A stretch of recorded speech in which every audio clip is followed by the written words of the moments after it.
Ito na, beloveds. Ito na yung mga kasama natin. Okay. Baka i-re-registro si Ate Open na rin. Kasi sila raw ganun. Panalo. Malaman natin. At dito na po nagsisimula ang ating preparation para makapag-Philippine Loop. Siyempre, number 1, pumunta sa office at magparehistro. At siyempre, dadaanan muna namin si Gob. Hindi pwedeng hindi kasama yon. At tara, punta na tayo sa kanila. Let's go! Woohoo! Kasakay na ang ating mga... Parang bagong karawas to ah. Nakakamigat, dumi yan. Bagong karawas ah. Di pangit na pakarwas. Bagong trail eh. Bagong trail. At eto na po, nasundo na natin si Gov at si Tita Opel. At tayo ay bibiyahe na papunta sa Philippine Loop Tour Office para magperehistro. Let's go!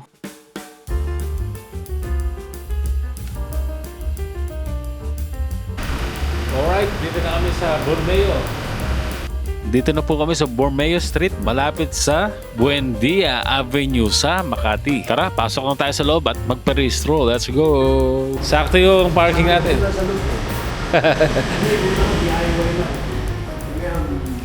Ngayon legit ano na. Legit na yun. Ayun pala, ito lang pala sa... Picture mo ako rito. Yun oh.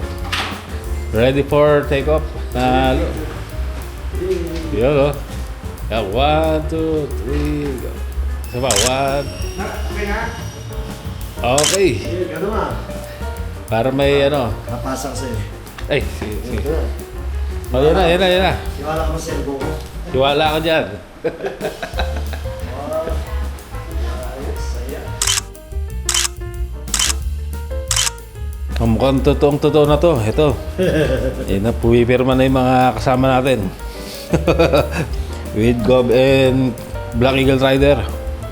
Ito na si Wonder Bay.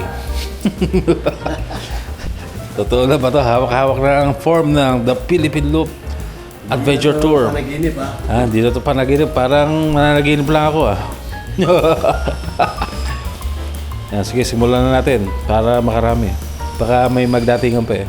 At eto na, beloveds, officially naka-fill up na kami at bayad na para sa Philippine Loop Tour. Iba talaga ang saya kapag alam mong tuloy na ang adventure. Kasama nga pala si Wonder Babe sa journey na ito, hindi lang OBR, kundi pangunahing sponsor din ng ride na to. Grabe ang suporta mo, love, mula sa umpisa hanggang ngayon. Kaya sobrang thankful ako sa iyo. Siyempre, maraming salamat din sa lahat ng sponsors na patuloy na nagtitiwala at sumusuporta sa amin. Shout out kay Gov Teddy and Colonel B or Black Eagle Rider. And to my parents and UIC people and leaders. Salamat sa inyo at sa suporta nyo. And sa aming anak na si Ellie Bay. Salamat anak. At natulungan mo si Daddy. Alright. Hindi magiging possible ang Philippine Loop na to kung wala kayo. Ipapakita namin ang best namin sa bawat kilometro at dadalhin namin ang pangalan ninyo sa buong ikot ng Pilipinas. This ride is powered by passion, partnership at suporta ng mga taong naniniwala sa amin. Kaya tara, simulan na ang isang epic na kwento sa kalsada.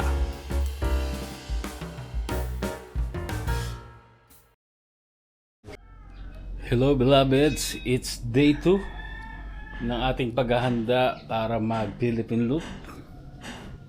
Yan po. Naayos natin yung sa isa sa mga kasama natin. Yan, kahapon ay pumunta tayo sa Philippine Loop Center. Kasi pumunta tayo sa pinag-register natin para pasok tayo, para legal na Philippine Looper tayo. Ngayon ay second day. Ayusin natin yung motor ni Colonel B. Ayan po. Yan, pinalitan na natin to. Ayan po, ito yung papalitan natin ng bagong langis at spring para balik ang lindog. Yan po, ang kalas yan. Tapos i-repair na rin natin kung ano yung pwedeng repair. Yan, tapusin muna natin to. Yung kay Colonel B, susunod naman yung sa akin. Okay, sige, sisimulan ko na to. Yeah, meron kaming meet up na tropa para makahingi ng advice na may experience na 2 times Philippine Looper. At yun nga po, nagkita kami ni Brother Alex Mempin. Salamat sa mga payo mo at sa mga tinuro mo sa amin. Panalo. At ito na po ang aming day 3. Nagte-testing kami ng mga gamit namin. Ito nga sinusubukan namin yung tent kung okay ba. Mukhang okay naman yung nabili ng kasama namin. Mukhang panalo naman to.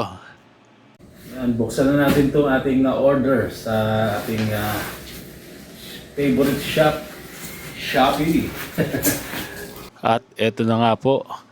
Kala ko hindi na ako gagastos kasi libre naman ako. May nag-sponsor sa atin sa Tulugan at sa Roro. Bali, ang sasagutin lang sana natin ay gasolina. Pero hindi lang pala gas ang sasagutin natin. Madami pala. Napasubo na ako dito kaya bahala na. Tara! Itodo na natin ang gastos. Let's go, go, go! Sabi nga ni Rufa May.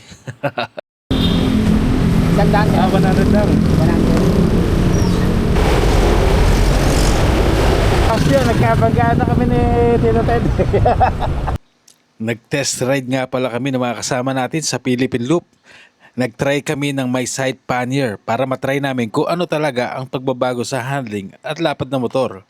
Lalo na pag loaded for long ride, iba pala talaga ang feel pag may side pannier ka na. Mas mabigat sa likod, mas wide kaya ingat sa singitan. Kailangan magsanay talaga sa control at cornering. Dito nga pala namin ginawa sa Doña Remedios Trinidad. Ayan, tambay muna kami sa Dinos Farm habang ina-adjust ang setup at posisyon ng box namin. Solid na practice to bago ang big ride dahil pupunta na tayo sa ultimate goal, ang Philippine Loop.